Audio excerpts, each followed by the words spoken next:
Hello বন্ধুরা, সকালের জলখাবারে হোক বা স্কুল অফিস টিফিনে হালকা ফুলকা এবং স্বাস্থ্যকর তেল ছাড়া কিছু খেতে চাইলে এই রেসিপিটা ঝটপট বানিয়ে নিতে পারেন। খেতে অসাধারণ হয়, একদম নরম তুলতুলে জালিদার। আর এই চাটনির সঙ্গে খেতে কিন্তু দারুণ লাগে। তাহলে কিভাবে বানাবেন চলুন দেখে নিই। তার জন্য এখানে একটা বাটির মধ্যে নিয়ে নিচ্ছি আমি হাফ কাপ সুজি। এবারে দিয়ে দিচ্ছি হাফ কাপের থেকে একটু বেশি চালের গুঁড়ো। এবার এর মধ্যে দিয়ে দিচ্ছি আমি টক দই 2 টেবিল চামচ মতো। টক দই যদি না থাকে এমনি নর্মাল জল দিয়ে ওটা করে নিতে পারেন। এবার এর মধ্যে দিয়ে দিচ্ছি আমি উষ্ণ গরম জল। অল্প অল্প জল দিয়ে এটা ভালো করে মিশিয়ে নিতে হবে।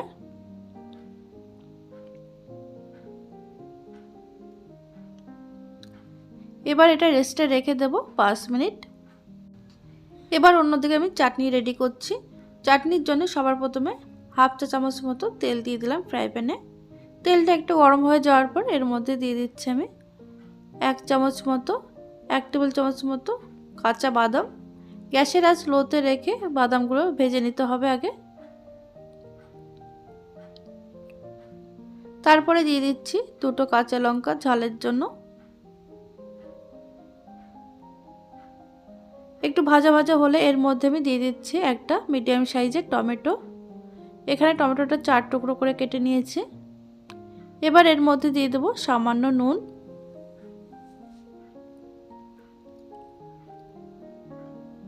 এবার টমেটোটা কিছুক্ষণ এরকম নাড়াচাড়া করে ভেজে নিচ্ছি আমি। এটা ঢাকা দিয়ে ভেজে নিলে কিন্তু অনেকটা কম সময়ের মধ্যে তৈরি হয়ে যায়। দেখুন আমি এখানে 2 মিনিট ভেজে নিয়েছি আর টমেটোটা কিন্তু একদম নরম হয়ে গেছে। এবার এটা নামিয়ে পুরোপুরি ঠান্ডা করে নেওয়ার পর একটা মিক্সিং জারের মধ্যে আমি ঢেলে দিচ্ছি। এবার এর মধ্যে আমি দিয়ে দিচ্ছি স্বাদ মতো নুন। দিয়ে দেবো এর মধ্যে সামান্য চিনি। আর দিয়ে দেবো এর মধ্যে 2 টেবিল চামচ মতো জল। এবার একসঙ্গে একদম মিহি করে বেটে নিতে হবে। দেখুন এর মধ্যে আমি আরও 2 চামচ জল মিশিয়ে নিয়েছি। জল মিশিয়ে নিয়ে তারপর একটু বেটে নিয়েছি। এবার একটা বাটির মধ্যে ঢেলে নেওয়ার পর এদিকে একটা তড়কা মশলা রেডি করে নিচ্ছি।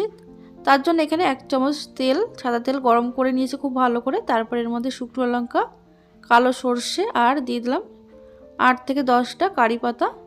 এরকম একটু ভাজা ভাজা হওয়ার পর এই মিশ্রণের মধ্যে ঢেলে দিতে হবে। ঢেলে সঙ্গে সঙ্গে কিন্তু মিশিয়ে নিতে হবে। একদম কম সময়ের মধ্যে কিন্তু তৈরি হয়ে যায় দুর্দান্ত স্বাদের এই চাটনিটা। দেখুন মিশিয়ে নেওয়ার পর একদম রেডি হয়ে গেছে। আর এদিকে এটা 5 মিনিট পর আমি ঢাকনাটা খুলে নিয়েছি। এদিকে সুজি আর চালের গুঁড়োটা ফুলে বেশ অনেকটাই গাঢ় হয়ে গেছে। এবারে একটা মিক্সিং জারের মধ্যে এটা ঢেলে নিতে হবে। এবার এর মধ্যে দিয়ে দিচ্ছি আমি 2 চামচ মতো নারকেল কুচি। দিয়ে দিচ্ছি স্বাদ মতো নুন। এবার এর মধ্যে আমি দিয়ে দিচ্ছি বাটি ধুয়ে সামান্য একটু জল। এবার এটা একদম মিহি করে বেটে নিতে হবে। নারকেল যদি না থাকে আপনারা নারকেল ছাড়াও এটা করতে পারেন, তাতেও কিন্তু খেতে খুব সুন্দর হয়। দেখুন খুব ভালো করে মিশিয়ে নিয়েছি। আর এই ব্যাটারটা কিন্তু খুব বেশি পাতলাও হবে না আর খুব বেশি গাঢ়ও হবে না। দেখুন টেক্সচারটা ঠিক এরকম হবে। এবার এর মধ্যে দিয়ে দিচ্ছি আমি সামান্য পরিমাণে বেকিং সোডা। আর এই বেকিং সোডার উপরে দিয়ে দেব সামান্য জল। এবার এটা খুব ভালো করে ফেটিয়ে নিতে হবে। দেখুন খুব ভালো করে ফেটিয়ে নেওয়া হয়ে গেছে। এবার ব্রেকফাস্টটি বানানোর জন্য এখানে একটা ফ্রাই প্যান বসিয়েছি। ফ্রাই প্যানটা খুব ভালো করে গরম হয়ে যাওয়ার পর গ্যাসের আঁচ কিন্তু একদম লোতে রাখতে হবে। তারপরে এইভাবে এক হাতে ব্যাটার দিয়ে এইভাবে ঘুরিয়ে ঘুরে দেখুন কয়েক সেকেন্ডের মধ্যে এরকম ছিদ্রযুক্ত হতে শুরু করেছে, একদম জালিদার। 15 থেকে 20 সেকেন্ড পর উপরটা কিন্তু এরকম ড্রাই হতে শুরু করবে। আর এটা কিন্তু একদম কম সময়ের মধ্যে তৈরি হয়ে যায়, 30 থেকে 40 সেকেন্ড মিনিমাম সময় লাগে। দেখুন তেল ছাড়া কত সহজে উঠে আসলে, একদম কিন্তু ফ্রাই প্যানে একটুও লেগে নেই। এইভাবে আমি প্রত্যেকটা বানিয়ে নেব। আর প্রত্যেকটা এরকম জালিদার হবে আর একদম নরম তুলতুলে। তাহলে বন্ধুরা আপনারা দেখতেই পেলেন কত সহজে তৈরি হয়ে গেল সুজি আর চালের গুঁড়ো দিয়ে হেলদি ব্রেকফাস্ট রেসিপি। আপনারা অবশ্যই এইভাবে বাড়িতে বানাবেন আর বানিয়ে আমাকে কমেন্টের মাধ্যমে জানাতে ভুলবেন না কেমন হয়েছিল।